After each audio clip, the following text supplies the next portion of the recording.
우리는 성경 속의 이야기를 어떻게 읽어야 하는지 배우고 있습니다. 네, 그리고 좋은 이야기에 빠질 수 없는 요소 중 하나가 갈등을 접하고 이를 극복하는 등장인물입니다. 맞아요. 등장인물에 관해 이야기해보죠. 우리는 이야기의 등장인물과 자신을 자주 동일시하는데요. 그건 우리도 그들처럼 극복해야 할 문제를 안고 있기 때문입니다. 네, 그리고 좋은 이야기의 등장인물은 누구나 공감할 만한 갈등도 겪어요. 우리는 이들이 직면한 문제에 어떻게 반응하고 그로 인해 어떤 결말을 맞는지 볼 수 있는데요. 등장인물을 통해 저자는 인간의 존재에 대한 자신의 관점을 보여주죠. 성경도 예외는 아닙니다. 성경의 인물들은 마치 거울처럼 우리 자신의 본성을 비춰주죠. 그런데 성경의 등장인물들에겐 동질감을 느끼기가 어려워요. 자세한 정보가 너무 적거든요. 네, 성경 저자들이 등장인물을 만드는 방식은 현대와는 달라요. 그들은 최소한의 정보로 많은 걸 전달하길 선호하죠. 예를 들어 성경에서 외모가 묘사된 경우는 드문데 만약 그랬다면 이야기에서 매우 중요한 의미를 지닙니다. 사울은 키가 크고 다윗은 왜소했다는 것처럼요. 네, 그러한 외모는 인물의 인격을 반영합니다. 사울의 키는 높은 지위와 권력을 좋아하는 그의 인격과 일치하는 반면 다윗은 낮은 지위를 겸손히 인정하고 하나님께 쓰임받죠. 인물의 외모가 상징적이라는 건가요? 네, 아주 자주요.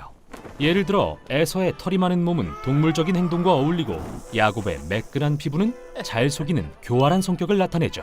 성경의 등장인물에 대한 다른 단서도 있나요? 많은 경우에 이름도 인물의 역할을 상징하는데요. 아브라함의 뜻은 히브리어로 많은 무리의 아버지, 야곱은 속이는 자, 룻은 위로이고 사울은 요청된 자입니다. 그의 모자람에도 불구하고 백성의 요청으로 세워진 왕이죠. 성경 이야기들은 적은 정보 속에 이런 의미들을 담아 많은 내용을 전하고 있군요. 또 현대의 독자라면 알고 싶어 할 만한 등장인물의 생각이나 동기마저 생략된 경우가 많습니다. 맞아요. 예를 들어 모세가 이집트 사람이 이스라엘 사람을 때리는 것을 보고 그를 죽여버리잖아요.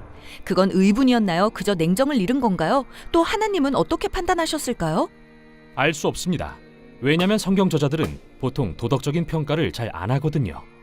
대신 인물의 말과 행동을 통해 동기를 드러내고 결과를 바탕으로 우리가 그 행동을 판단하도록 합니다.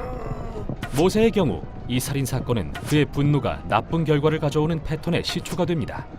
이 선택으로 그는 광야로 도망가 40년이나 숨어 지내야 했죠. 역시 나쁜 행동이었던 거네요. 하지만 거기서 아내를 만났으니 좋은 일인가요? 바로 그거예요. 생각하게 만들죠. 이러한 기법들 덕분에 성경 이야기들이 간결하고 기억에 남으면서도 흥미로울 수 있는 겁니다.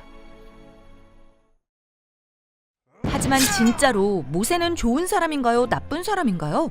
아니, 고전을 보면 항상 좋은 사람과 나쁜 사람이 나오잖아요. 멋진 영웅이 못된 악당과 맞서 싸우는 것 말이요. 네, 그렇게 등장인물을 단순화하면 아이들에게 선과 악의 존재를 가르치기엔 편리합니다. 하지만 성경은 동화책이 아니에요. 등장인물들이 우리처럼 복잡하게 선한 면과 악한 면을 다 갖고 있죠. 성경에서 흠이 없는 사람은 거의 없어요. 믿음의 영웅인 아브라함이나 다윗 왕은 어떤가요? 이집트인 여종과 동침하고 자기가 살기 위해 2번이나 아내를 위험에 빠뜨린 그 아브라함이요? 그리고 자기 부하의 아내를 범하고 결국 남편을 죽이기까지 한 그 다윗이요? 이 이야기들은 절대 단순하지 않아요. 이를 통해 성경은 우리처럼 타협하는 인간들의 실상을 보여주는 겁니다. 정말 놀라운 건 그들의 실패에도 불구하고 하나님이 계속 함께해 주신다는 거예요. 즉, 어떤 인물이 하나님께 부름을 받아 전투에 이기고 성공하거나 부유해졌다고 해서 그 사람처럼 행동하라는 뜻이 아닌 거군요. 그렇죠. 사실 성경의 등장인물을 따라하는 건 아주 위험할 수 있어요. 그렇군요. 그래도 뭔가 본받을 만한 부분은 있지 않을까요? 물론이죠. 주의 깊게 읽어보면 많은 성경 이야기가 등장인물이 실패하거나 한계에 이른 순간 하나님의 은혜와 지혜를 철저히 신뢰하기로 결정하는 모습에 주목하는 걸 알 수 있는데요. 이들 이야기는 겸손히 순복함으로써 진정으로 하나님을 기쁘시게 해드리는 인간상을 보여줍니다.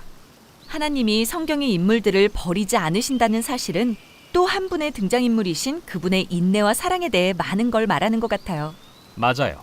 그리고 성경의 인물들을 공부함으로써 우리는 자신의 부족한 모습을 발견하고 절대 포기하지 않으시는 하나님의 은혜가 이 이야기의 끝까지 우리를 붙드신다는 것을 깨닫게 됩니다.